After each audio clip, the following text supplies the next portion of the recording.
You think of Mike Espy, like, well, are Cisneros going to show up or Webb Hubble? I mean, this is like the old home team, right? Like Espy, like these names are just like kind of floating out there in the ether.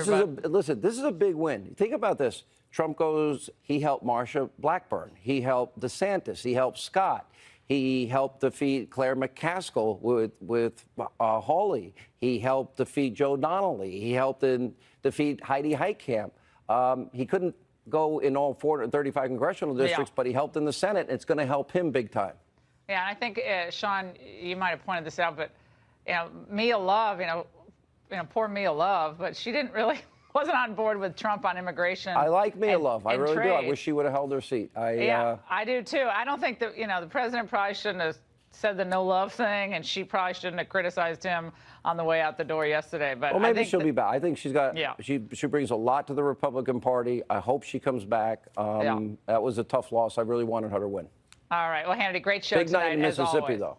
Yeah, Mississippi is going to be big, so we wait for the final call. But thanks so much. Great show. All right. Have a great show. All right. I'm Laura Ingraham, and this is the Ingraham Angle from Washington tonight. As you just heard Sean and I talking about, we're still awaiting the final results in the Mississippi Senate race, where at this moment, Cindy Hyde-Smith has a fairly comfortable lead over former Clinton Agriculture Secretary Mike Espy. A victory by Hyde-Smith would expand the GOP lead in the Senate 53 to 47. We're going to have a live report from the ground as soon as we get this final call, so keep it right there. Also, between the Mueller investigation and the ongoing crisis at the border, my angle, it's going to come in the B block, is going to explain why the president must pick a new attorney general like yesterday, to quote one of my favorite senators. Plus, the Ingraham Angle will take you behind the caravan headline for a shocking investigation into the tens of thousands of migrant teens currently being housed inside our country and the astronomical costs associated with their care. You're paying for it, my friends. And it's becoming a perverse Yuletide tradition. The criticism of Melania Trump's Christmas decorations. They did this last year, and we were at the White House. We love the decorations. This year, the critics are back. They have nothing better to do than to go after Melania Trump. But first, a war of words among two reported targets of the Mueller probe. Earlier today, the Daily Caller reported of an early copy of a book written by author Jerome Corsi. Now, in this book, Corsi claims that he testified to Mueller's grand jury that just 1 month before the 2016 election, Trump confidant Roger Stone asked him to contact Julian Assange about releasing John Podesta's emails. Now, Corsi claims this was because Stone had advanced knowledge of the release of those infamous Access Hollywood tape, that he knew about that, and advanced knowledge of the emails themselves. Corsi was asked about this earlier tonight on our own Tucker Carlson. This is a political winch hunt. Because I did not have a contact with Assange, but yet had figured out that Assange had Podesta's emails, and I figured it out and told Roger Stone and told many people in August, and it just happened that I was right. I did figure it out, and I connect the dots, and this time I happened to be right. You just won't believe that I figured it out. Roger Stone is disputing some of Corsi's other claims, and he has a lot to say. He joins us now in an exclusive interview to tell us what is going on here. Roger, it's good to see you tonight. I know you watched what Mr. Corsi said on Tucker Carlson's show. A lot of folks watching, they think of the Mueller probe and like nefarious Russian plots, and they hear, Assange's name and the Ecuadorian embassy. They don't know who Jerome Corsi is, and they kind of know who you are, but simplify this for us so our listeners know what they need to know to understand the current state of affairs in this investigation as it pertains to you. Well, first of all, Laura, thank you for having me, because my own show at InfoWars is so heavily censored to deny me a forum to have a chance to defend myself. I'm very grateful for the chance to be here. This is really simple. It shows what happens when you hotbox a 72-year-old man for 40 hours, as the Mueller interrogators did. Quite clearly, I made it very clear that on August 21st, I posted a tweet that said, "The Podesta's time in the barrel will come." I meant that public scrutiny of the Podesta's Russian business interests, as I had been briefed about by Jerry Corsi, would be in the media. Now Jerry Corsi has been browbeat into claiming that that was some kind of a cover story, and because I was taking heat for that tweet. But that's not even logical, Laura, because my tweet wasn't controversial until 6 weeks later when Julian Assange published John Podesta's emails. So I had no advance notice that his emails would be stolen or that they would be published. And then the secondary claim that I knew about the Billy Bush NBC tape in advance and that I asked Jerry Corsi to contact Julian Assange to ask Assange to move up or move back his data dump to distract attention from that, that's a fairy tale. That's just whole cloth. I learned about it at 4 o'clock in the afternoon. Like every other American, I was actually on the street in Manhattan. And so, Roger, look, there was no. It's sad that he's been pressured this way. Roger, to bear false witness against There's me. no text evidence or email evidence regarding the Billy Bush claim, and nothing definitive about the other claim about advanced knowledge. There's just one email from you to Corsi from July 25th of 2016. We'll just put it up on the screen. Then this was from the draft court papers. Get to, I guess, Assange at the Ecuadorian embassy in London and get the pending WikiLeaks emails. That's what you've referenced several times. And just once again, why doesn't that look bad? Well, there's an important backstory because hours before that, I was forwarded an email by James Rosen of Fox that had been sent to me by Charles Ortel, one of the very best researchers and investigators in the country. And Rosen had gotten a tip that the disclosures were going to be about the Clinton Foundation. Like every politico, like every political reporter in America, I was curious about what Assange had. The bottom line of this, Laura, is very clear. Nothing we've learned in the last 72 hours shows that there was any collusion between the Russian state and Donald Trump's campaign. $20 million, and 2 years in, there's still no evidence of any such Russian collusion. Well, not this according is to indeed a witch hunt. Roger, not according to David Sickeline, who, and this is from today on CNN, who made a contrary claim. Let's watch. Well, I think, again, this is more evidence of an ongoing conspiracy or collusion between high-ranking Trump campaign officials and WikiLeaks and Julian Assange and the stolen emails. You can see that he's not only directing Jerome Corsi to get information about, or get the copies of the emails or get information about them, he reports back to Roger Stone on August 2nd. Your response to him, some of it you've covered. When did political gossip become criminalized? Everybody in America wanted to know, after Assange teased these emails on CNN in June and then on Fox in August, what exactly it was that he had. But there is no flow of information. I received no emails and passed no emails on to Donald Trump or the Trump campaign. That's just a fairy tale. But let's face it, the entire Russian collusion delusion is meant to distract us from the fact that the Obama administration, the Obama NSA, the Obama FBI were using illegal, unconstitutional FISA warrants to spy on Donald Trump's campaign. And we're using the FBI to infiltrate Donald Trump's campaign. That plus Uranium One, there's a great need to distract from all of those things. So we point to Donald Trump and the phony Russian collusion, which just doesn't exist. Have you been offered a deal by the special counsel? Most certainly not. And there's no circumstance under whatsoever that I would bear false witness against the president. I am being persecuted because I supported Donald Trump for president and because I helped defeat Hillary Clinton, and for no other reason. Roger Stone, thank you so much for joining us tonight. We really appreciate it. And joining us now with a reaction, Attorney John Sale, who was an assistant special prosecutor during Watergate, and Democratic pollster Mark Penn, the architect of Bill Clinton's reelection, who knows a lot about special counsel investigations. John, let me start first with you. Now, what do you make of Mueller's investigation? Is this seemingly landing on these mostly bit players who at best were on the periphery of the Trump campaign? Well, you have to look at their end game. And it goes from WikiLeaks to Corsi, to Stone, but that does not establish what they're after. So what they're trying to do is flip people, and I think the Manafort story is really a tragedy. I mean, this man has been in solitary confinement, and because he so-called lied, he's going to serve life in prison. And people are saying, why is he lying? Who's he protecting? What's he afraid of? I mean, is anybody saying he's just not going to say what they want? He's just not giving up the president? Doesn't the president deserve the same presumption of innocence that everybody else has?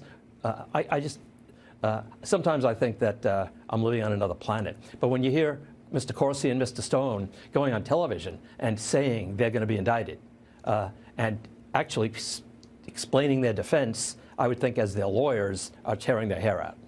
Yeah, it sounds, I mean, they both in their own, description. And again, I'm speaking as a defense attorney. I'm very suspicious of most prosecutors.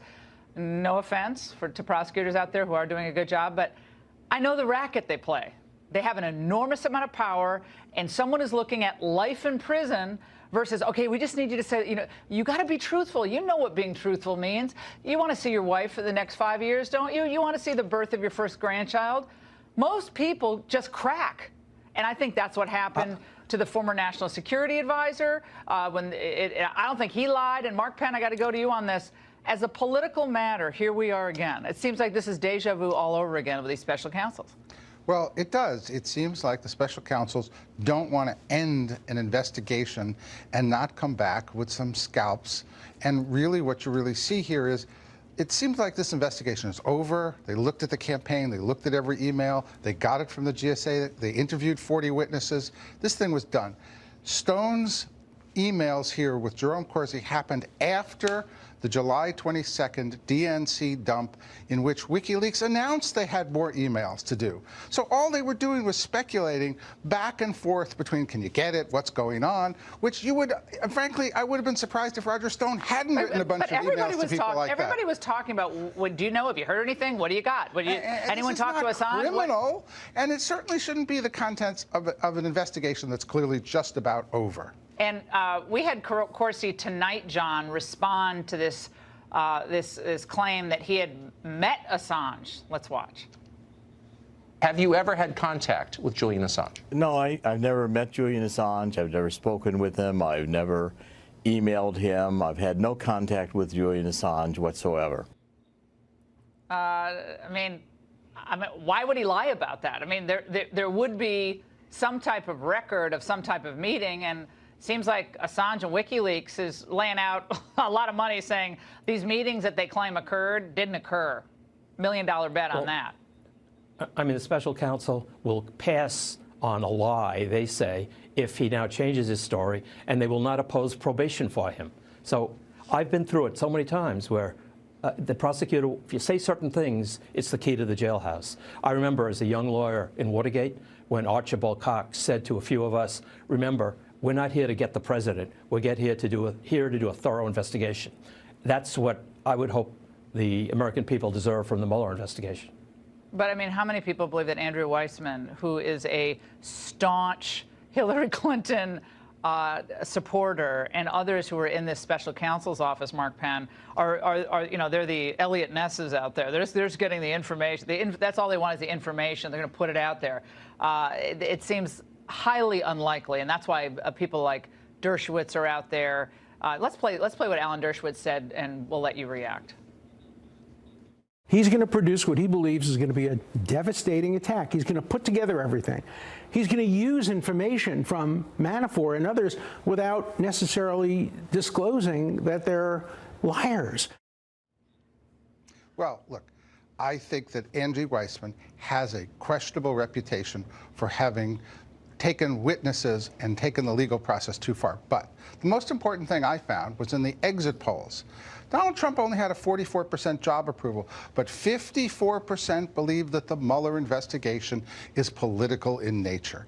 This investigation has been discredited, and they don't want to end it in a fair way. I think really Dershowitz is right. They're going to issue a report, and they're going to make it as damning as possible, just like Ken Starr did. John, earlier tonight, when Corsi was interviewed by Tucker, he was asked about this, basically, have you knowingly ever subverted the interests of our country to help another country like Russia. Have you ever had contact with Russian intelligence? And he said, absolutely not. I'm a loyal American. I have no contacts with Russian intelligence. I have no business interests in Russia. Have nothing to do with Russia. I've never been to Russia. That's kind of the keeper soundbite of that interview, if you ask me. I guess he had a white Russian once, though, at a bar, so that's enough. Well, he wasn't being vague about that. And I think Roger Stone said, when you asked him if he was offered a deal, I think he said, I would not bear false witness. I mean, doesn't that tell it all?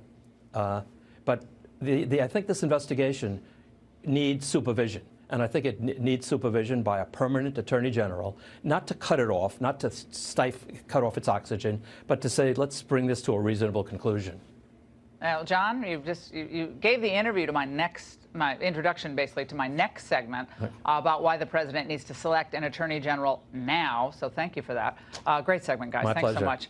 And WikiLeaks has once again found themselves at the center of this latest battle, not just with Stone and Corsi, but with Paul Manafort as well. Now, after it was suggested by the Guardian newspaper that Manafort met 3 times with WikiLeaks founder Julian Assange, both Manafort and Assange have threatened legal action against the UK paper for libel. Now, joining us now is someone who knows a lot about how WikiLeaks operates is Peter Schweitzer. He's the president of the Government Accountability Institute. Peter, WikiLeaks seems to be intersecting with all the Mueller targets here. So what is actually going on here? Again, I think most people trying to unpack this, it's very confusing and it seems very remote from this idea of Russian meddling in the elections and colluding with a Trump person. But explain it for us. Yeah, no, I think you're exactly right. I mean, look, when the FBI issued its initial finding on the 2016 election, they talked about the fact that the Russians wanted to sow dissension in the United States. That was the basic theme.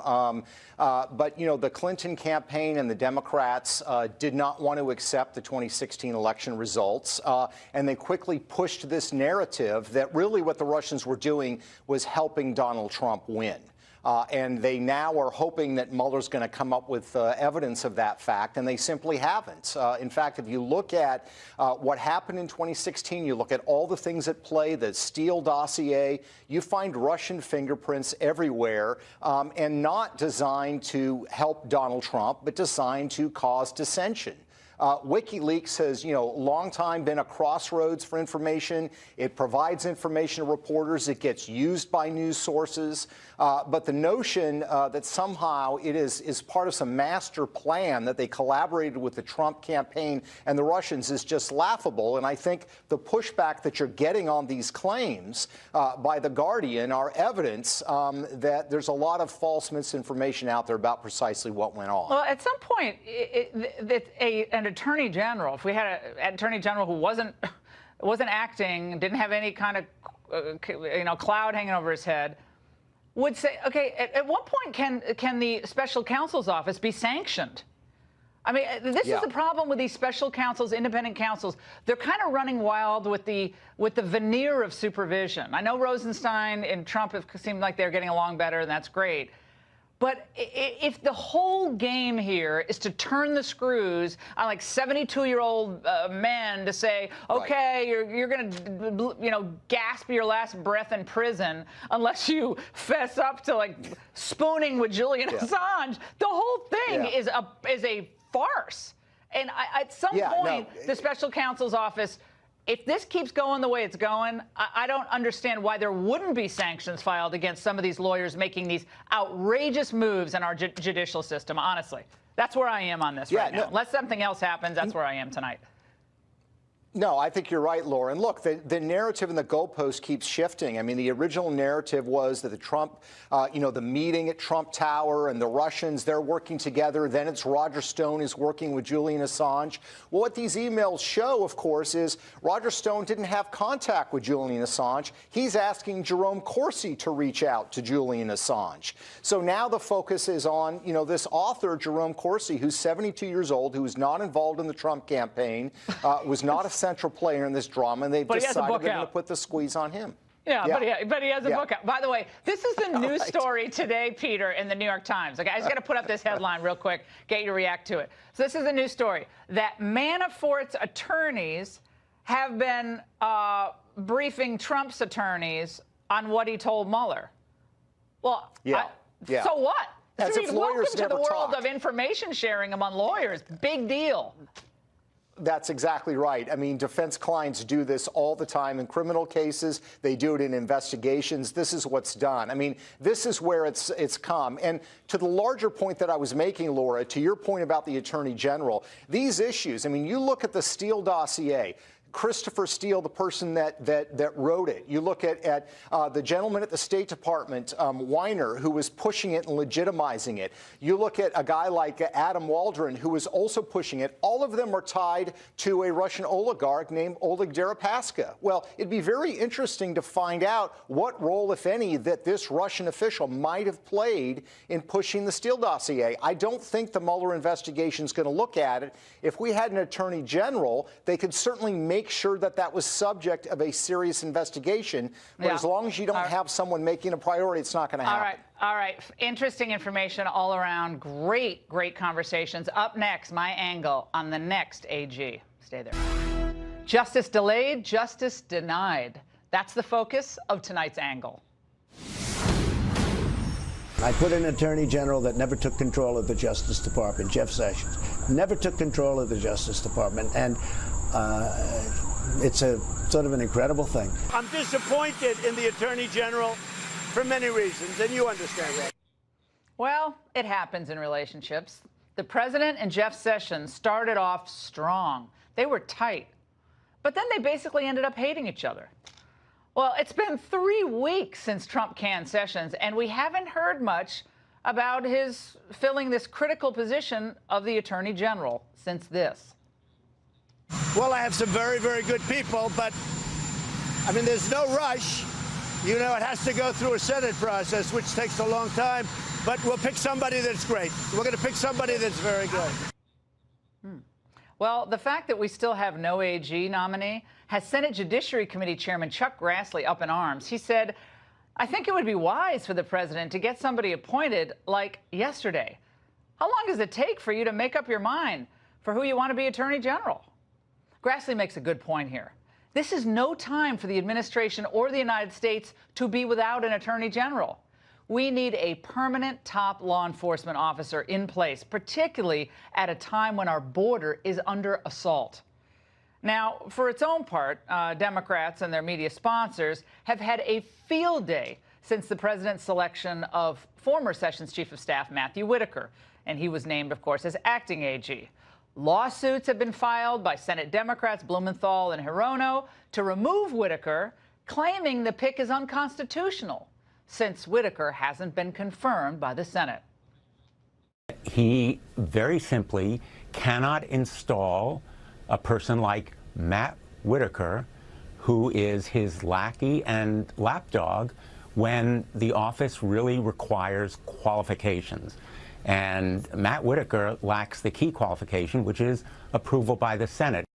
The state of Maryland has also filed an absurd lawsuit to block Whitaker from his involvement in an existing Obamacare lawsuit that they say would protect people with pre-existing health conditions. My friends, this is all an unnecessary distraction. Trump's DOJ should be devoting its manpower and resources to defending his policies against the relentless attacks by groups such as like the ACLU.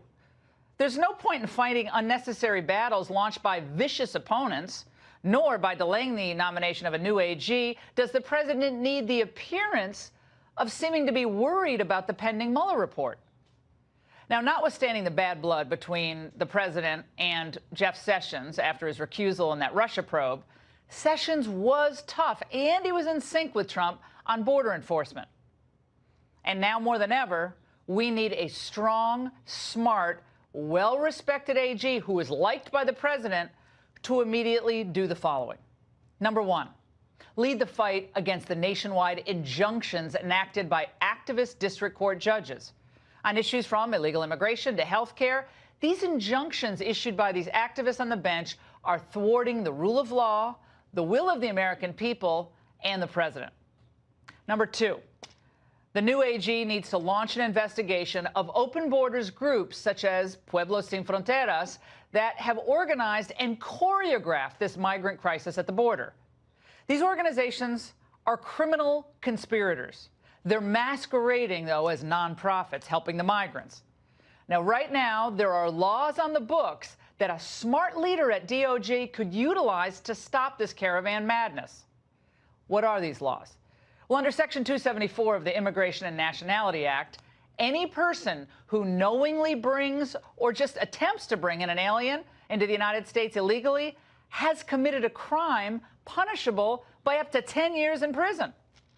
Moreover, anyone who encourages or induces an alien to come, to enter, or reside in the United States illegally can be jailed for up to 5 years. And someone who aids or abets people committing either of the above acts can also be jailed for 5 years. And by the way, it gets better. 18 U.S.C. Section 1324 even invokes the possibility of the death penalty for those whose actions result in the death of any person while violating the governing immigration laws. Jeff Sessions dropped the ball on this issue. A new AG must not.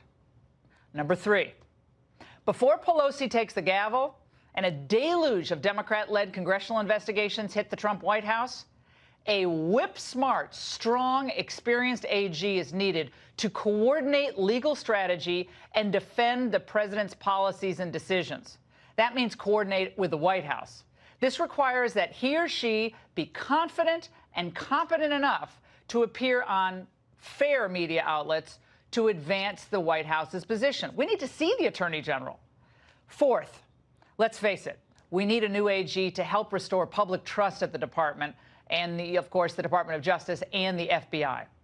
After the reputational harm that Comey, McCabe, Lisa Page, Peter Strzok, and a gaggle of others have caused, it's time for the president to turn the page and nominate someone with experience and credibility to head the DOJ.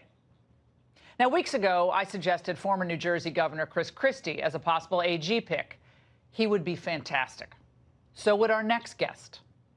And that's the angle. All right, but first, breaking just moments ago, GOP U.S. Senate, for the U.S. Senate, Senator Cindy Hyde-Smith wins that runoff in Mississippi, keeping the seat in Republican hands and giving the GOP Senate a 53-47 advantage. We're all going to have a live report right before Hyde-Smith's remarks later in the hour, after a little marble removal of from my mouth. But here now to react to my angle is Andrew McCarthy, a former chief assistant U.S. attorney and Fox News contributor. All right, Andy, you know, the Fox News alert, very important, of course, but it got in the way of, you know, that great intro to you. So I have 2 picks, Christie and you. Come on. I thought the alert was that you nominated me. That's what I thought. That's what I thought was the news break. I was like, wait a second, the alert coming right out of that. But, you know, this is how we roll. It's live news. But, Andy, what do you make of look, you know what I think about you. You would be phenomenal. I don't know whether you would do it or not, but you would be phenomenal. But setting you aside for a moment, what about this need to have an attorney general in place, given all of these critical issues that I outlined facing this administration? You know, Laura, when you were giving that synopsis, which I think was terrific and really hit exactly what we need to have right now, which is a very strong hand at the Justice Department, and it's been lacking for a long time. I'm a Jeff Sessions fan, but, you know, if you don't have the president's confidence, then you can't be effective in that position. So we've really had a void at the Justice Department for a while. And I was just getting that 2007 feeling and thinking about what uproar we were in at that time between the U.S. attorneys crisis and the things that were going on in Iraq and the enemy combatants and how they were being handled and how they were being interrogated. And it seemed like we were in just complete uproar at the Justice Department. And then all of a sudden, President Bush brought in Judge Mukasey to be the Attorney General. That was fabulous. And suddenly you had an eminent figure who was strong, who had the respect of the courts, who had the respect of both sides of the aisles. Even people who disagreed with him politically could not argue with the fact that Judge Mukasey was a person, as far as the law is concerned, of great rectitude and dedication to the enforcement of the law. And it was like everything changed overnight. For 18 months, there was a lot of other problems in the Bush administration, but the Justice Department was not one of them. No. And I think we really need that now. Yeah, Alberto Gonzales, God bless him. I'm sorry, was not a strong attorney general. We got Mukasey in there, and I think they turned the page. Specifically on Whitaker, again, I've met him. I like him a lot. I think he's a dedicated person, and I think he is a smart guy. But that's an unnecessary distraction. The president doesn't need another thing to deal with. Except the main things, which are the problem at the border, these injunctions that are wrecking his policies and thwarting the rule of law. And imagine having a strong attorney general on television a couple times a week saying, you know why these injunctions are bad? Because one unelected person shouldn't change U.S. policy overnight. Like just something as simple as that, Andy. Right. And we don't have that now. No, and it makes a difference, Laura, even if you're making a point that's unimpeachable. It makes a difference what the gravitas of the person making the point is. And that goes not only for somebody who can be a presence in the media, which is obviously important nowadays, but somebody who's going to look eye to eye at the U.S. courts, because that's a lot of where this has to take place. What you talked about in terms of stepped up border enforcement and the things that we could do now if we exploited the American laws that we have on the books now, that's a position that can be forged by somebody that the courts know is a force to be reckoned with. It's going to be tough for somebody whose very presence there in the job right now is controversial. And like you, this is not a rap on Matt Whitaker. I don't know him, but a lot of people who I do know and respect think he's a terrific guy. But he comes in with a problem in terms of not being somebody who's not only confirmed, but he doesn't have that experience and background. And I think he needs what we said the last time. He needs a wartime consigliere. Yeah, well, everything goes back to The Godfather, Andy. You know that. I mean, all of life's lessons, right? Godfather 1 and 2. You don't have to really go any further. By the way, Adam Schiff said that they're going to bring Whitaker before Congress, and they're going to put him through the paces. I mean, the first thing they do when they get the gavel back is they're going to have Whitaker up there going, why do you think you're a constitutional appointment? You have no authority. And it's going to be another sideshow. Again, the president has so much on his plate. He has to start ticking off these agenda items at the Justice Department. Can't do it when you don't have an attorney general. Do you think he'll pick someone before the end of the year? I sure hope so, but I don't know. I mean, I don't know why he hasn't picked somebody now. But as you point out, as far as the testimony is concerned, that's the job. And if you have somebody who can be a presence in the room, that's not somebody they want to bring down there every couple of weeks or couple of months. The reason they're trying to get their mitts on Whitaker is because they think that the department's on its heels and we need to get it off its heels. Andy, would you do it if you were asked? The president said, I need you. Would you do it? Oh, Laura, come on. I'll tell you what I tell everyone else. On those indictments, I don't need to be on the signature line. I just need to stay out of the caption. All right. All right, Andy, thanks so much. And we want to go live now to Peter Ducey in Mississippi, where this big Senate result just came down. Peter, what can you tell us? This is a big night for the Republican Party, a big night for President Trump, who went all in over the weekend. And Laura, we understand now for the first time, I just got this a few seconds ago, Mike Espy has conceded. He was scheduled to call Cindy Hyde-Smith about 10 minutes from now, but with the race being announced and called sooner than his campaign was expecting, over at the SB headquarters about 5 minutes away from here, they turned off the projector screens that had been showing returns, and he went ahead and called Cindy Hyde-Smith. We also now understand that she and her family are going to come down any minute here after what her campaign says was not a very suspenseful night. It was unclear exactly what kind of numbers they might have had when she became the first person, the first candidate to ever get President Trump to come and campaign twice in one day for her. But her campaign was sitting back there looking at projections that they had based on trends that they were seeing and turnout that they thought. Special elections are a lot harder to predict the turnout than a general election, but they say that things unfolded almost exactly like they thought. And again, an early night here in Mississippi where Mike Espy, the Democrat, he was trying to become the first African-American elected since Reconstruction, has lost to Cindy Hyde-Smith, who will now become the first woman ever elected senator out of Mississippi. Laura?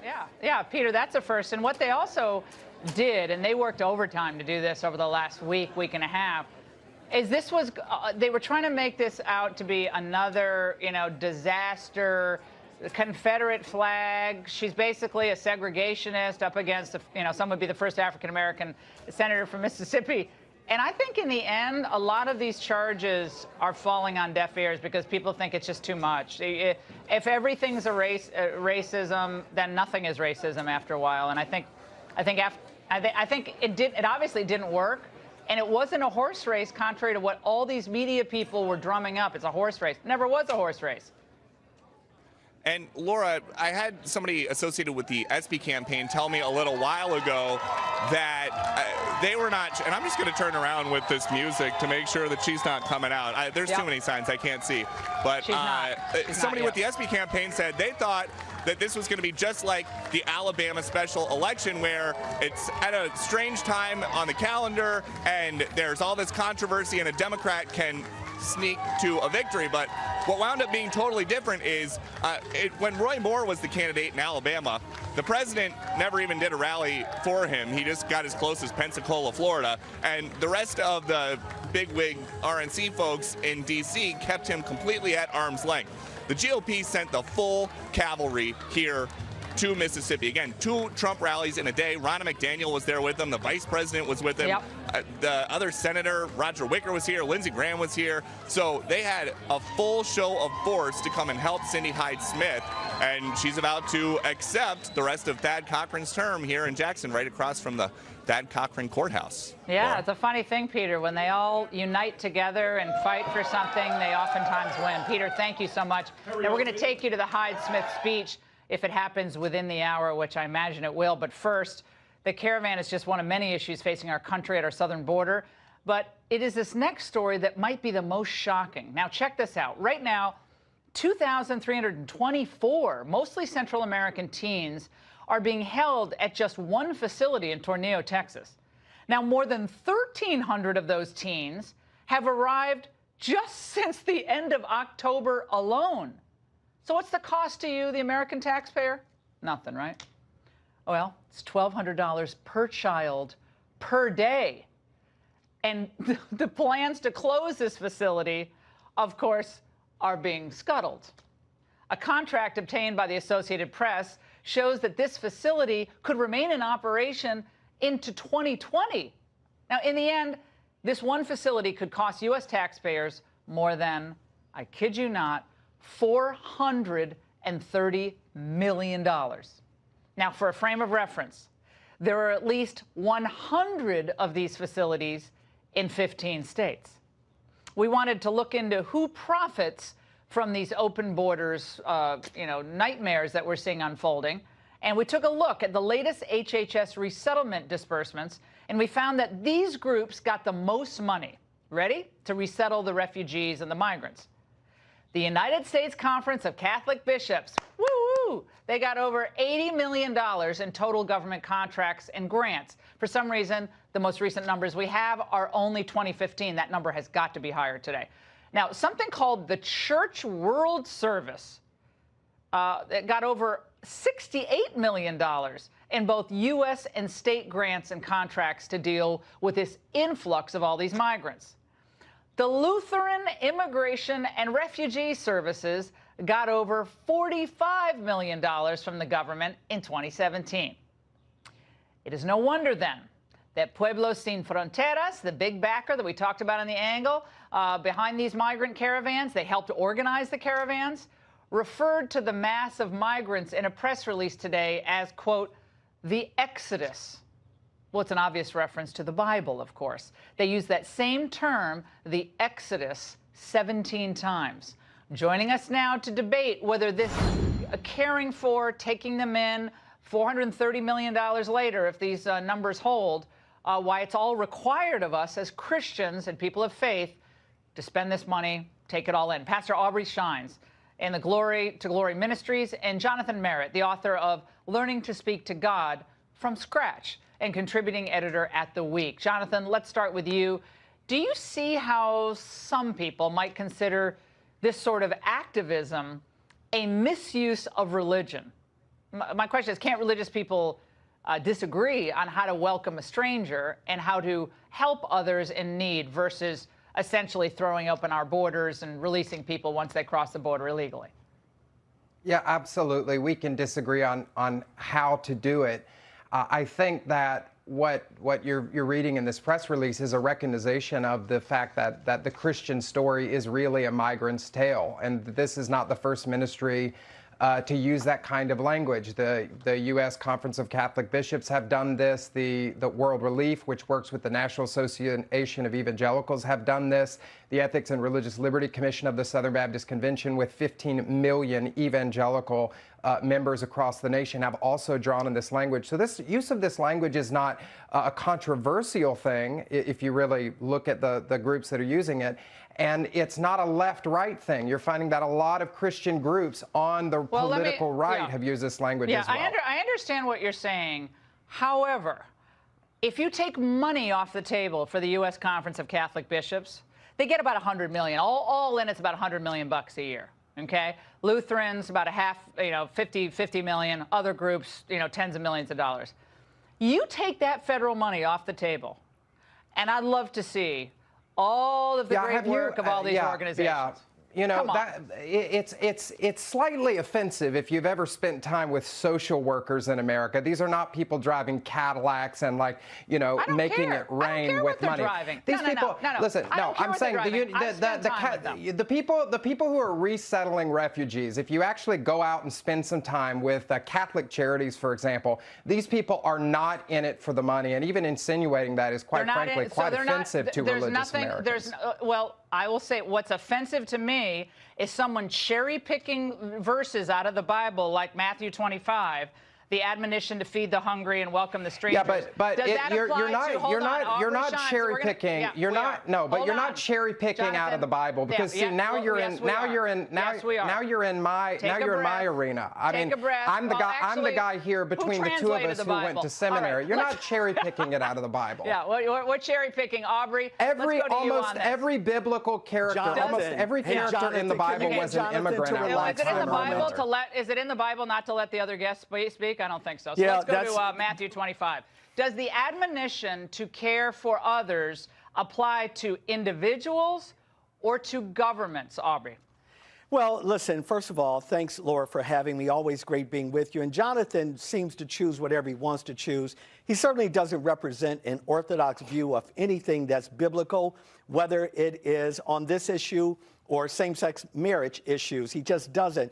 The Bible is constructed of a group of laws. And if you happen to believe in Christianity, and again, I know that, Laura, you have a lot of viewers that don't, but if you were to choose to be a Christ follower, Christ says, and I quote, "I am the door. Do not come to the Father any other way other than through me, the door. And if you don't come that way, you won't be welcome." So Jonathan's views are not in keeping with anything that's orthodox, nor has his views been on any subject matter as it relates to anything, especially that this president is doing right now. He's out of order, and he's been out of order, and this is why he grandstands every time he has an opportunity to speak. Well, one of the things that I think everyone has to kind of come to terms with is that if there are borders, and if there are things called countries, then we must respect other countries' laws. That is also in the Bible. Render unto Caesar what is Caesar's. Jesus and Mary traveled freely. They traveled freely within the Roman Empire because they lived, in Roman-occupied land. I mean, the idea that it's just like we can have an open, borderless society and we'll all be better people. I mean, I guess we could do that. I guess we Laura, can just say there are no cannot. borders. We cannot open our borders no more than we can open up our doors. We lock our doors at night for a reason, Jonathan. Stop grandstanding. Yeah, hold on. We're not talking about anybody breaking laws. These people are seeking asylum. They are breaking the laws. Notice, if they come here it's not illegal. It's actually protected by both the United States and international Okay, guys, law. one at a time. I'll question to both of you the same question. Same question. Jonathan, if someone walked through your front door uninvited and set up shop, maybe had a couple other people with them, and maybe they broke down a fence to get to your house, or maybe they broke in through the front door, maybe they came through a window, but they said, you know something, I feel oppressed, and you need to help me. Do you call the police, or do you say, well, the Bible compels me to help you because you say you have a claim? You see, when you take it out of the current situation and put it in an individual context. First of all, we're not talking about somebody breaking into houses. We're talking about people seeking asylum, right? So that's the difference. Of course, when you frame things that way, a disingenuous way, a way that doesn't actually align with the situation, it sounds like that. Really? But if because you said last that time there I were checked, people when who they're were fleeing violence, if you said that there was a mother with her children, if there was a mother with her children who was fleeing violence and came to my doorstep, I think I would help that person, and I think Jesus would want me to. They kicked in your front door, Jonathan. You'd be calling 911 in about 5 milliseconds, okay? Someone kicked down your front door, and they claimed that they needed help. You'd say, whoa, whoa, whoa, whoa, whoa. Who are you? What are you doing here? Why are you here? And Aubrey, I probably have the answer to the question. You would call 911 because it's a violation of your border. We're out of time.